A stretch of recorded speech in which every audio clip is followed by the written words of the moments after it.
Deleting your files from your phone works, quote unquote, if you're actually deleting files from your phone.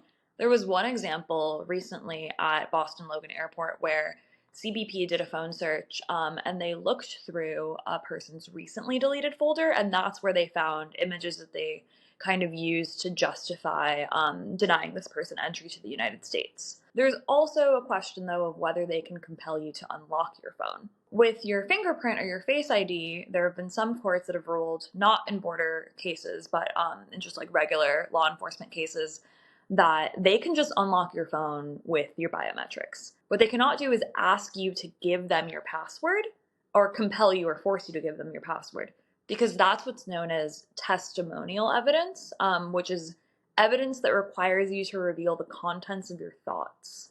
So non-testimonial evidence, like biometrics, one court ruled, is the same as a fingerprint or a blood draw. But testimonial evidence requires you to reveal what you're thinking, which in this case is your phone password. This is also like a little bit in the weeds, but there's different types of searches that CBP can do of your devices. There's what's known as a basic search, which is your phone has to be on airplane mode, and they can search everything that is on your device. They can't go online and do searches like that. They can't look through what you've been posting on social media, although they might have before you came. But they can use the search function on your phone to find anything that is in your images, anything that's in your text messages. They can look through your cached emails if they're like loaded. They just can't like reload it, basically.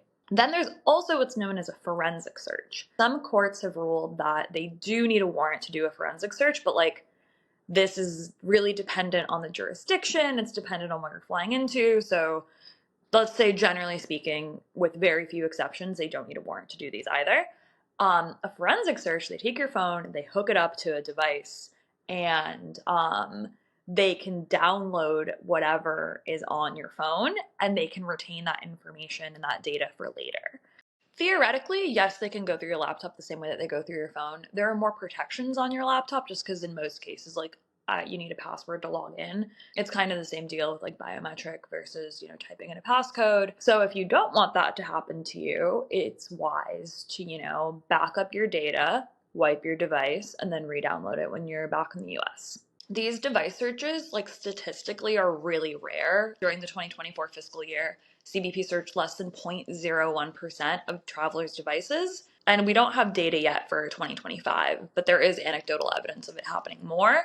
Though at the same time, people might just be paying more attention to it because of the new administration.